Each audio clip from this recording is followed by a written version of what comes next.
प्यारे बच्चों, जय हिंद। आज हम कक्षा छठवीं विषय हिंदी अंतर्गत पाठ 2 कटुक वचन मत बोल, यह एक प्रकार का निबंध है। इसके लेखक रामेश्वर दयाल दुबे हैं। इस पाठ को हम विस्तृत रूप से समझेंगे और साथ ही सभी अभ्यास प्रश्नों के हल देखेंगे। कटुक वचन मत बोल, इसमें लेखक ने यह बताया है कि हमें अपनी वाणी को मधुर रखना चाहिए, मीठी बोलना चाहिए, कड़वे वचन नहीं बोलना चाहिए जो दूसरों के लिए दुखदाई हों, अर्थात वाणी का महत्व बताया है। अभी तक आपने हमारे चैनल को सब्सक्राइब नहीं किया तो कर लीजिए। पाठ 2 कटुक वचन मत बोल।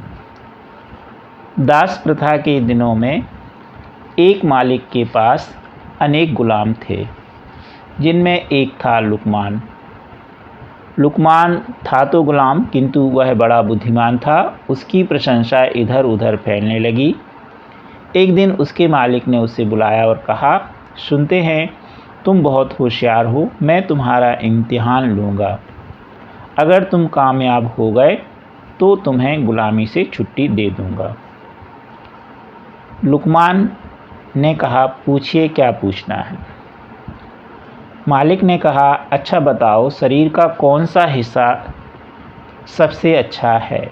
लुकमान ने कहा, जीभ। कारण पूछने पर लुकमान ने कहा कि अगर जीभ अच्छी है तो सब अच्छा ही अच्छा है। मालिक ने फिर कहा, अब शरीर का जो हिस्सा सबसे बुरा है उसका नाम बताओ। लुकमान ने कहा, जीभ। तो यहाँ पर दास प्रथा, तो पहले दास प्रथा चलती थी और एक मालिक के यहाँ बहुत सारे गुलाम यानी नौकर होते थे जो हमेशा वहीं रहते थे और उनकी सारे कामों को वो करते थे। तो ऐसे ही एक मालिक था, उसके यहाँ एक गुलाम था, नौकर था, जिसका नाम था लुकमान। लुकमान बहुत बुद्धिमान था, चारों तरफ उसकी प्रशंसा होती थी। तो एक बार मालिक ने उसकी प्रशंसा सुनी कि वो बहुत होशियार है, तो उन्होंने कहा, मैं तुम्हारा इम्तिहान लूँगा, अर्थात परीक्षा लूँगा।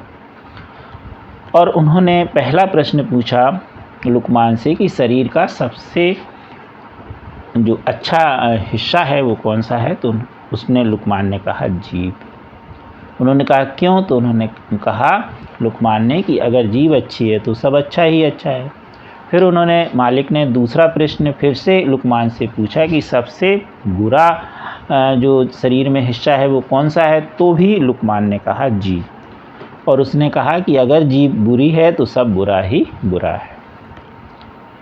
कारण पूछने पर लुकमान का उत्तर था, शरीर में अगर जीभ अच्छी नहीं है तो सब बुरा ही बुरा है। जीभ के कारण ही सारी बुराई भलाई है। एक बार एक जिज्ञासु चीन के दार्शनिक कन्फ्यूशियस के पास गया और पूछा, यह बताइए कि सबसे दीर्घजीवी कौन होता है।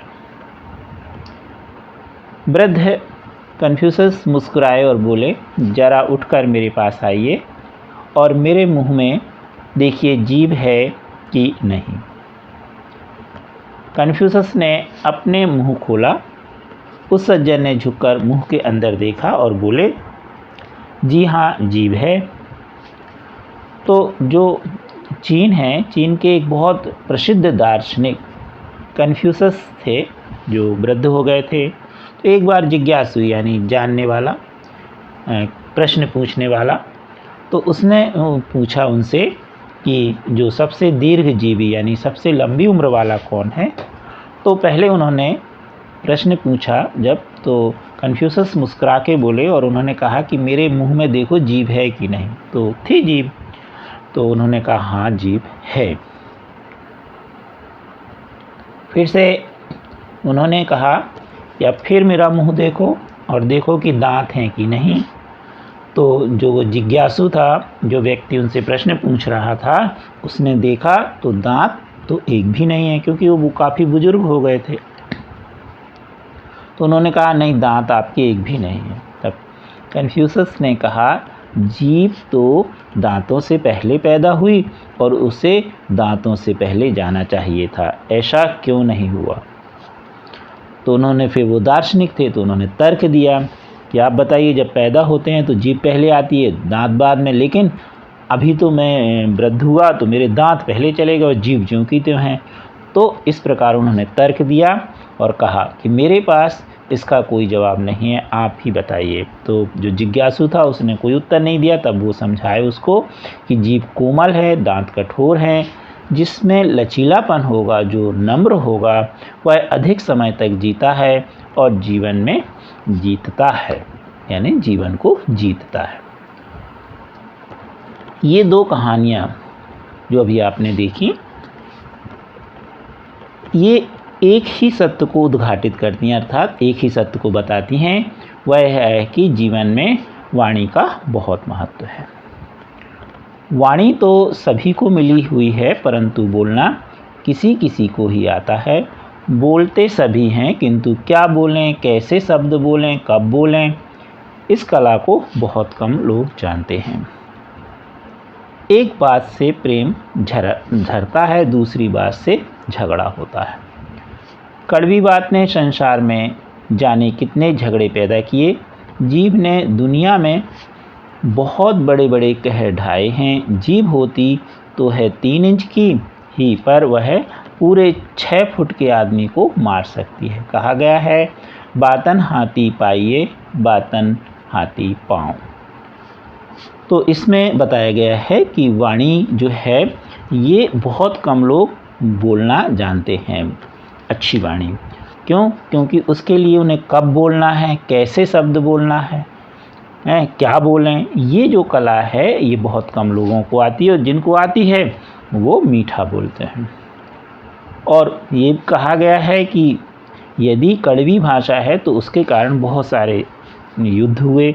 आपने देखा जैसे महाभारत युद्ध हुआ, बहुत सारी लड़ाइयाँ हुई। और अच्छी बात बोलने से हमें इनाम भी मिलता है, और बुरी बात बोलने पर हमें हाथी के पाँव के नीचे दबाया भी जा सकता है, अर्थात हमारे मृत्यु भी हो सकती है। संसार के सभी प्राणियों में वाणी का वरदान मात्र मानव को ही मिला है। उसके सदुपयोग से स्वर्ग पृथ्वी पर उतर सकता है, और उसके दुरुपयोग से स्वर्ग भी नरक में परिणत हो सकता है। महाभारत युद्ध वाणी के प्रयोग का ही परिणाम है। सदा से ही यह कहा जाता है कि किसी का हृदय अपनी कटु वाणी से दुखी मत करो। तो इस प्रकार बताया गया है कि जो कठोर वाणी है उसके कारण ही महाभारत युद्ध हुआ। यदि आपके घर में मधुर वाणी बोली जाती है तो वही स्वर्ग है, और यदि हमेशा झगड़े होते रहते हैं तो वही नरक है। इसलिए हमें किसी को कटु वाणी बोलकर उसका हृदय नहीं दुखाना चाहिए, उसे दुखी मत करना चाहिए। यहाँ पर कुछ पंक्तियाँ दी गई हैं। मधुर वचन है औषधि, कटुक वचन है तीर्ण, श्रवण मार्ग होई संचरे, वैधे सकल शरीर। यहाँ बताया कि मधुर वचन है औषधि, यानी मीठी वाणी जो है वो दवा का काम करती है, जबकि कटुक वचन हमारे लिए तीर या हमारे शरीर को छलनी कर देते हैं। और यह श्रवण मार्ग हुई संचरे, वैधे सकल शरीर, यह हमारे कानों के मार्ग से होकर गुजरती है और पूरे शरीर को ये क्या कर देती है, भेद देती है। कटुक वचन सबसे बुरा, जारी करे तन छार, साधु वचन जल रूप है, बरसे अमृत हजार। तो यहाँ पर बताया गया है कि कटुक वचन सबसे बुरा, यानी जो बुरे वचन हैं, कड़वे वचन हैं, वो बहुत बुरे हैं, और यह हमारे शरीर को जलाकर राख कर देते हैं। और साधु वचन जल के समान है, और यह क्या करते हैं, हमारे शरीर को एक शांति प्रदान करते हैं। बरसे अमृतधार, और ऐसा लगता है मीठे वचनों से साधु के, या आप मीठे वचन बोलेंगे जैसे अमृत की वर्षा हो रही हो। स्वर्गीय लाल बहादुर शास्त्री अपने विनम्र स्वभाव और मधुर वाणी के लिए प्रसिद्ध थे। प्रयाग में एक दिन उनके घर पर किसी नौकर से कोई काम बिगड़ गया। श्रीमती शास्त्री का क्रोध में आना स्वाभाविक था। उन्होंने नौकर को बहुत डांटा और उसके साथ सख्ती से पेश हुई। शास्त्री जी भोजन कर रहे थे। उन्होंने अपनी पत्नी से कहा, अपनी जवान क्यों खराब कर रही हो? लो इस बात पर एक शेर सुनो। कुदरत को नापसंद है शक्ति जवान में, इसलिए तो दी नहीं हड्डी जवान में। तो एक बार जो स्वर्गीय लाल बहादुर शास्त्री जी हैं, ये बहुत ही विनम्र स्वभाव के थे, मधुर वाणी बोलते थे। उनके यहाँ एक नौकर था, अचानक उससे कोई नुकसान हो गया तो जो उनकी पत्नी श्रीमती शास्त्री थी वो उनसे थोड़ा नौकर से गुस्से में बोली। उस समय वह भोजन कर रहे थे तो उन्होंने पत्नी को समझाया कि आप ऐसा ना बोलो, उसको कठोर वचन, और फिर उस पर उन्होंने एक शेर सुनाया कि कुदरत को नापसंद है शक्ति जवान में, इसलिए तो नहीं दी हड्डी जान। तो उन्होंने कहा कि हमें कठोर वचन नहीं बोलना है, क्योंकि हमारी जीभ जो है वो कैसी है, मुलायम है, नहीं तो इसमें हड्डी ना होती, तो इसलिए हमारी जो जीभ है उसमें हड्डी या कठोरपन नहीं है। और फिर मुस्कुराते हुए शास्त्री जी ने आगे कहा, जब एक शेर सुना है तो एक दूसरा शेर भी सुन लो। और इसके बाद उन्होंने एक शेर और कहा, जो बात कहो साफ हो, सुथरी हो, भली हो, कड़वी ना हो, खट्टी ना हो, मिश्री की डली हो। तो उन्होंने कहा, जब किसी से कोई बात कहो, साफ कहो, सुथरी कहो, स्पष्ट कहो, कड़वी ना कहो, कठोर ना कहो, वह उसको बहुत खट्टी लगेगी, अर्थात बहुत खराब लगेगी। और आप ऐसी भाषा बोलिए जिससे ऐसा लगे जैसे मिश्री की ढली, यानी जो मिश्री होती है वो बहुत मीठी होती है, तो इस तरह की आपकी भाषा उसको बहुत मीठी लगे। कहना ना होगा कि इन शेरों को सुनकर के श्रीमती शास्त्री का क्रोध का पारा बहुत नीचे उतर गया था। यह बात स्वीकार करनी पड़ेगी कि सभी बातें ऐसी नहीं हो सकती जो दूसरों को प्रिय लगे। सत्य कभी कभी कड़वा भी होता है, कुछ अप्रिय बातें कहनी ही पड़ती हैं, किंतु ऐसे अवसर पर होना यह चाहिए कि बात भी कह दी जाए और उसमें वह कड़वाहट भी ना आए जो दूसरों के हृदय को विदीर्ण कर दे। जरूरी नहीं कि जीभ की कमान से सदा वचनों के बाण ही छोड़े जाएं, वाक चातुरी से कटु सत्य को भी प्रिय और मधुर बनाया जा सकता है। तो यहाँ पर यह बताया गया है कि हमें सत्य बोलने के लिए कभी कभी कड़वा भी बोलना पड़ता है, यानी जब हम बोलते हैं तो सत्य तो वह किसी को कड़वा भी लगे, इसीलिए कहा सत्य सदैव कड़वा होता है। परंतु हमें डायरेक्ट कड़वा वचन नहीं बोलना है, हमें उसको अपनी भाषा से, चतुराई से हमें उसको सत्य भी कह देना है, और ऐसा कहना है कि उसके शरीर में कोई चोट ना हो, उसको शरीर भेदे ना, विदीर्ण ना हो, हृदय का विदीर्ण नहीं हो। तो ऐसी भाषा बोल करके हमें उसको सत्य से अवगत भी करा देना है। इस पर एक उदाहरण भी यहाँ पर दिया गया है। किसी राजा ने स्वप्न देखा कि उसके सारे दांत टूट गए। तो राजा ने स्वप्न देखा कि उसके सारे दांत टूट गए। अब इसके कारण उसने अपने राज्य के ज्योतिषों से फल पूछा गया कि ये जो स्वप्न है इसका अर्थ क्या है। तो एक ने कहा कि राजन, आप पर संकट आने वाला है, आपके सब संबंधी और प्रियजन आपके सामने ही एक एक कर मर जाएंगे। दूसरे ज्योतिषी ने कहा, आप अपने सारे संबंधियों और प्रियजनों से अधिक काल तक संसार का सुख ऐश्वर्य भोगेंगे।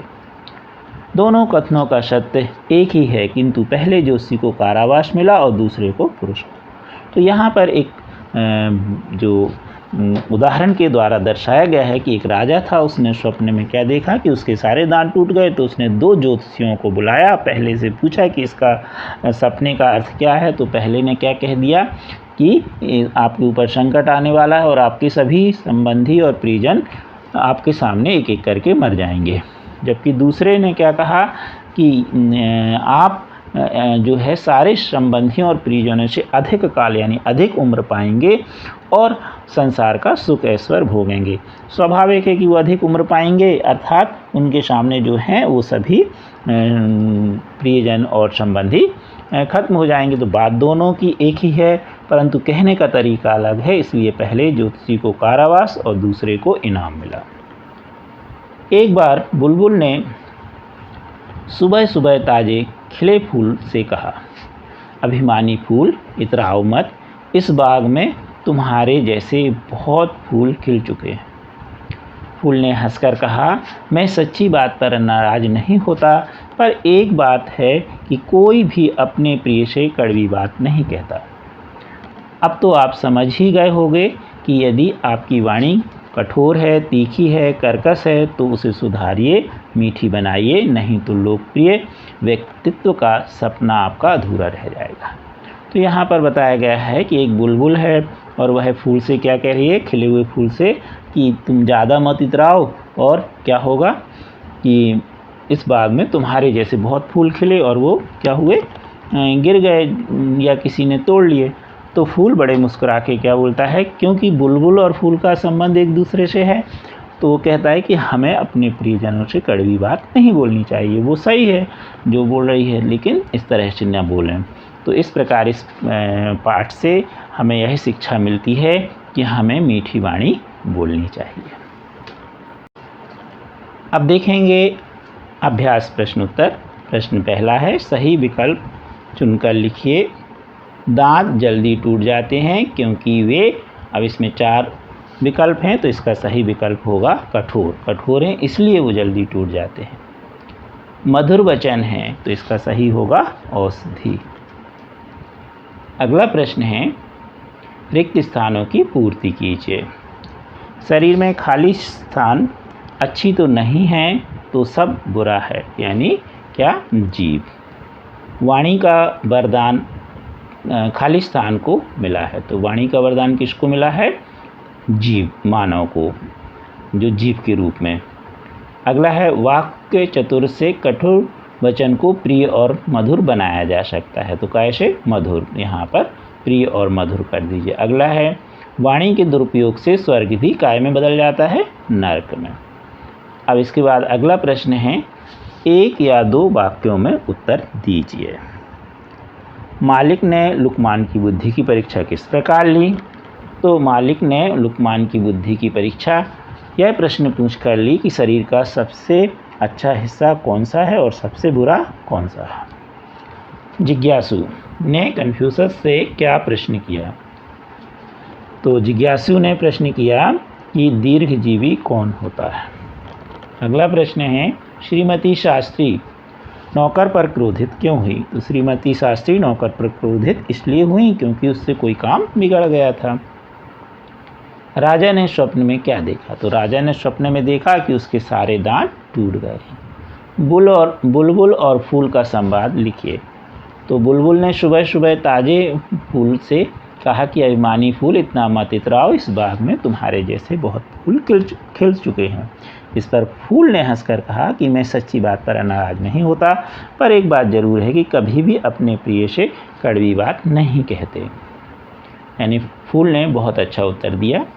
प्रश्न चौथा, 3 से 5 वाक्य में, अब यानी बड़े प्रश्नों के उत्तर देना है। लुकमान ने अपने मालिक के दोनों प्रश्नों के उत्तर में जीभ ही क्यों दिया। तो लुकमान ने दोनों प्रश्नों में उत्तर में अपने जीभ इसलिए कहा क्योंकि दोनों प्रश्न के उत्तर में उसने जीभ कहा। जीभ अच्छी है तो सभी कुछ अच्छा है, और अगर जीभ अच्छी नहीं है तो सभी कुछ बुरा है। अगला प्रश्न है, जो नम्र होता है वही अधिक समय तक जीता है। एक उदाहरण देकर समझाइए। तो जो नम्र होता है वह अधिक समय तक जीता है, इस बात को उदाहरण सहित समझाइएगा। तो जीभ दांतों से पहले पैदा होती है जबकि दांत बाद में, परंतु दांत अपनी कठोरता के कारण पहले टूट जाते हैं, परंतु जीभ कोमल होती है और लचीली होती है, नम्र होती है, इसलिए वह दीर्घजीवी यानी अधिक समय तक जीती है। जीभ ने दुनिया में बड़े बड़े कहर ढाए, उदाहरण स्पष्ट कीजिए। तो जीभ के दुरुपयोग से समाज में नरक तुल्य कष्टमय वातावरण हो जाता है। वाणी के प्रयोग से ही समाज में खुशहाली छा जाती है, परंतु जब उसका सही उपयोग नहीं किया जाता तो पूरा संसार संकट में पड़ जाता है। महाभारत इसका उदाहरण है। अगला प्रश्न है, वाणी तो सभी को मिली है परंतु बोलना किसी किसी को आता है। भाव स्पष्ट कीजिए। सभी लोगों को जीभ यानी वाणी मिली है, इसके लिए उपयोग को ठीक तरह से नहीं जानते। वे बोलने की कला के जानकार नहीं है। वो कोई बात प्रेम की वर्षा करती है तो किसी के द्वारा बोले गए शब्द कई झगड़े पैदा कर देते हैं। यहाँ तक कि इस जीव का सही उपयोग सुख शांति देने वाले है तो उसके विपरीत दुख और कलह पैदा करने वाला भी होता है। अतः वाणी के सदुपयोग की कला किसी किसी को ही आती है। हमें अगला प्रश्न है, कटुक वचन मत बोल पाठ से हमें क्या शिक्षा मिलती है। कटुक वचन मत बोल पाठ से हमें शिक्षा मिलती है कि मनुष्य को हमेशा विनम्र और मधुर भाषी होना चाहिए। विनम्र और प्रेमपूर्ण भाषा के प्रयोग से मनुष्य दीर्घजीवी होता है। कड़वी बात से झगड़े झंझट पैदा होते हैं। अतः हमें सदैव मृदुभाषी होना चाहिए, मीठी वाणी बोलना चाहिए। 5वां प्रश्न है, सोचिए और बताइए। 3 इंच की जीभ 6 फुट के आदमी को मार सकती है, कैसे? तो मनुष्य की जो जीभ होती है वह मात्र 3 इंच की होती है, परंतु इसके कहे गए कटुक वचन से 6 फुट लंबे आदमी की हाइट 6 फुट होती है। तो वो क्या करता है, उसको भी मन को भेद देती है, वह मरा हुआ सा हो सकता है। इस वाणी के दुरुपयोग से संसार में अनेक झगड़े पैदा हो जाते हैं। अगला है, किसी का हृदय कटु वाणी से दुखी नहीं करना चाहिए, क्यों? कटु वाणी से किसी भी मनुष्य को दुखी नहीं करना चाहिए, क्योंकि कटु वचन तीर के समान होते हैं। वह कानों के मार्ग से प्रवेश कर सारे शरीर को वेध डालते हैं। कटुक वचन से सारा शरीर जलकर राख हो जाता है। बातन हाथी पाइए, बातन हाथी पाँव का क्या आशय है? बातों के द्वारा मनुष्य असंभव को संभव कर सकता है और इनाम पा सकता है। यदि वह जीभ का सदुपयोग करेगा, मृदु वचन बोलेगा, नम्रतापूर्वक आचरण से मनुष्य महत्वपूर्ण बन सकता है। इसके विरुद्ध यदि वह कटुक वचन बोलेगा, अपने महत्व को खो देगा। बात के बोलने का ढंग उसे समाज में आदरणीय और निरादरणीय बना सकता है। तो उसे इनाम भी मिल सकता है और वह दुखी भी हो सकता है, उसे लोग कष्ट भी पहुंचा सकते हैं। 6वां प्रश्न है, अनुमान और कल्पना के आधार पर उत्तर लिखिए। तो ये अनुमान और कल्पना यानी आप अपने सोच के अनुसार लिखिएगा। यदि लुकमान की जगह आप होते तो मालिक के प्रश्नों का उत्तर क्या देते? तो लुकमान की जगह यदि मैं होता तो इसके प्रश्नों का उत्तर यही देता कि जीव के कारण ही संसार में सारी भलाई और बुराई है। जीव से मृदु वचन बोलने पर सर्वत्र सुख ही सुख होता है, परंतु कटु वचन बोलने पर सर्वत्र कलह और कटुताएं होती हैं, लड़ाई झगड़े होते हैं।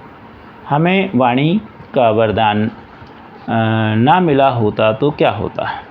मनुष्य को ईश्वर ने वाणी का वरदान दिया है, केवल मनुष्य को, अन्य प्राणियों को नहीं दिया है, जिससे वह अपने सुख दुख के भावों को एक दूसरे के साथ कह लेता है, दूसरों के भाव को सुनकर उनकी सहायता कर लेता है।